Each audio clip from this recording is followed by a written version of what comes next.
അന്ന് നൈലിന്റെ ഓളങ്ങൾ ശോകഗീതം മൂളുന്നുണ്ടായിരുന്നു.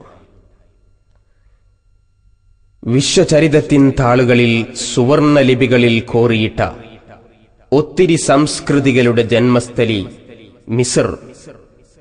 മിസിറിന്റെ മണൽത്തരികൾ വേർപാടിന്റെ നൊമ്പരം ഏറ്റുവാങ്ങുകയായിരുന്നു. ചെങ്കടലിൻ തീരത്ത് മൂകത തളം കെട്ടി നിൽക്കുന്നു. മിസിർ നിവാസികൾ ഒന്നടങ്കം കണ്ണീർ പൊഴിച്ചു. ബീവിയുടെ രോഗം മൂർജിച്ചുകൊണ്ടിരിക്കുന്നു. നിങ്ങൾ ഇന്ന് നോമ്പ് മുറിക്കണം, ഡോക്ടർമാരുടെ നിർദ്ദേശം. ബീവി ചെവിക്കൊണ്ടില്ല. അവർ പ്രതിവചിച്ചു, മഅദല്ലാ, 30 വർഷമായി ഞാൻ അല്ലാഹുവിനോട് പ്രാർത്ഥിക്കുന്നു, റബ്ബേ നീ എന്നെ നോമ്പുകാരിയാക്കി മരിപ്പിക്കണേ എന്ന്. എന്നിട്ട് ഇപ്പോൾ നിങ്ങൾ നോമ്പ് മുറിക്കാൻ പറയുകയാണോ? പറ്റില്ല. ബീവി സൂറത്തുൽ അൻആം ഓതാൻ തുടങ്ങി. അവരുടെ റബ്ബിന്റെ അടുക്കൽ അവർക്ക് ശാന്തിയുടെ ഭവനമുണ്ട്.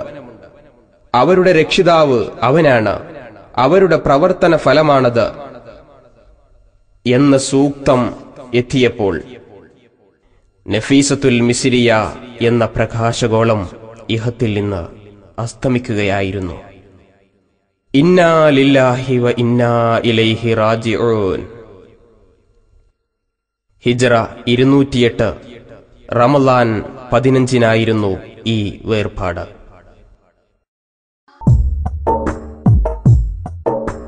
ക്ഷമിത്തോരു സ്ത്രീക്ക് പേറ്റ് നൊമ്പലം പീഡിത്തെ ശേഷിക്കെട്ട് 2 നാൾ വരെ ബേജാറിൽ നീലത്തെ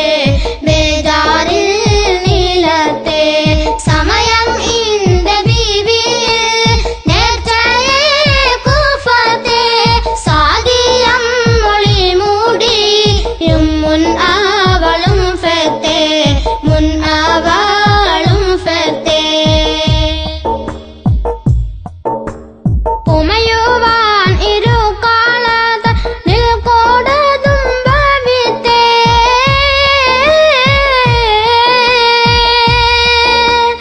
ഉമയുവാൻ ഇരു കാലത്ത് നിൽക്കോടതും ഭവിത്തെ പൂന്തിരിൽ 2 കാൽ ഉറുപ്പിക എടുത്തെ കമർ ബീവിൽ നാദർ ചൊല്ലി കൊമ്പതിൽ ഗണിത്തെ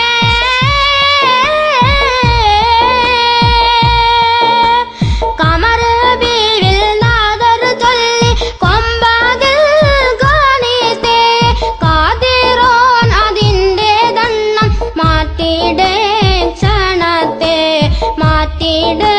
ക്ഷണത്തെ അജലാതെ അല്ലാതെയുള്ള മറലുകൾ ആനത്തെ ആണ്ടവൻ ഈ ബീവിയാലെ നീക്കിടും നിജത്തെ നിജമേ പേറ്റിന്നോവതിൽ കുട്ടി തലാടിത്തെ നത്തെ ദുഃഖം പൂക്കുര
ഷൈനൂറ